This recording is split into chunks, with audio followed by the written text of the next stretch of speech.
Church is actively involved in Faith and Community Leaders United. We thank you for coming out today. But more importantly, I want to talk to you today in my capacity as a professional. You see, I'm a criminal defense attorney. And every day, Monday through Friday, I'm downtown at the criminal courthouse. And I deal with cases that involve us on us.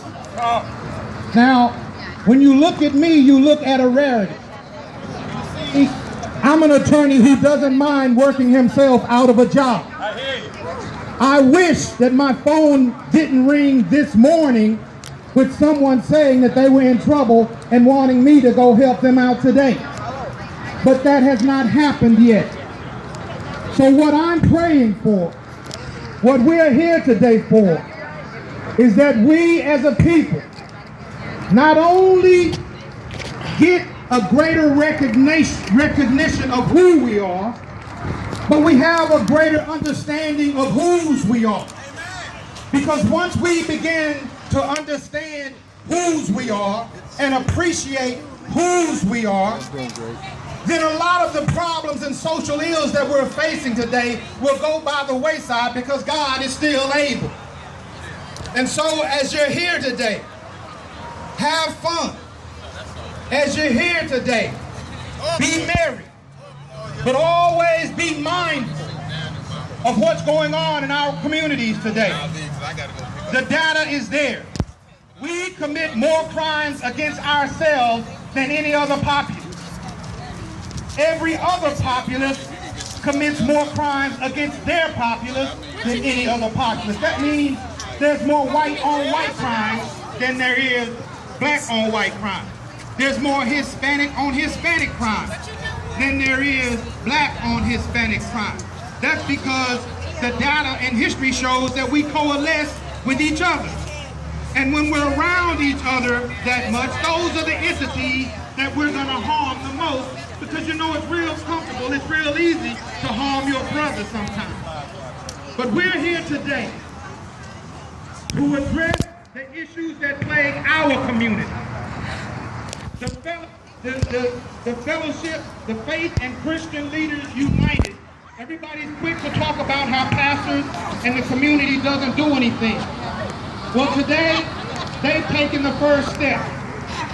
Now, when you go back to your neighborhood, when you go back to your community, and you hear somebody say that the pastors aren't doing anything, you have my position with permission to call that brother and that sister in the most respectful way possible about their lives. Because they're doing what they've been called to do.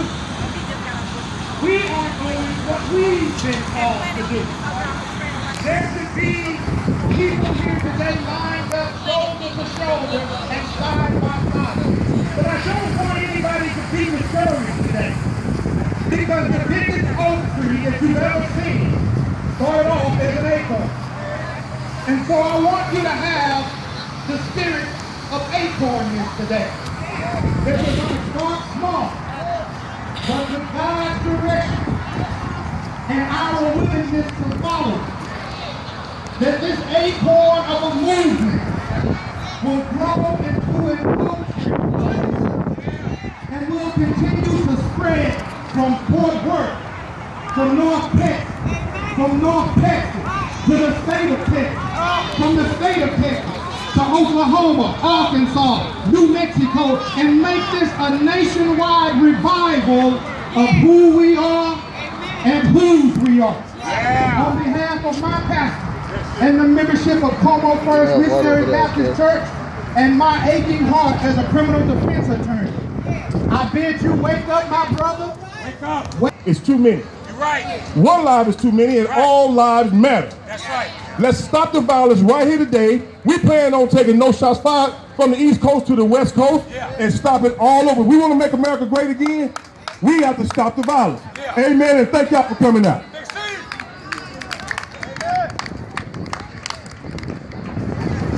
Hello, Fort Worth. I'm going to see. My name is Bishop Mark Kirkland. Our church sponsored this. It's a sponsor for this event.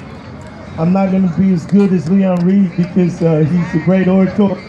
Hey, but real quick, I'm going to find out how old some of you are. You remember KKDA? Remember about 6:30, 7 o'clock every evening? It would get ready to sign off for the evening. Anybody old enough to remember that? Yeah. I may be black, but I am. I may be unemployed, but I am. I may be uneducated, but I am. Soul power. Black power. Right on. Man, that's what made us great, is community. Community is what made us great. Ken Jones can remember a time when you were cooking the cake. You didn't stop cooking the cake to go to the corner store to get eggs. You went next door and you borrowed eggs. We've got to get back to the sense of community and the things that made us culturally who we were as a people. Remember time when the news was on and some ridiculous incident had taken place? We knew it wasn't one of us. But now those same plagues have infiltrated our community. And it's a good thing today. Look around. There are more black men here than there are black women. And that's a real good thing. Brother, you're the gatekeeper to the city. And if you're off your post, our children are out of place. So we all need to take a personal responsibility, not only to make Fort Worth great again, but to make the South Side great again. All right. To make the East Side great again. To make Edgewood great again. To make Poly great again. Because I am somebody. Soul power. Black power. Right on, y'all.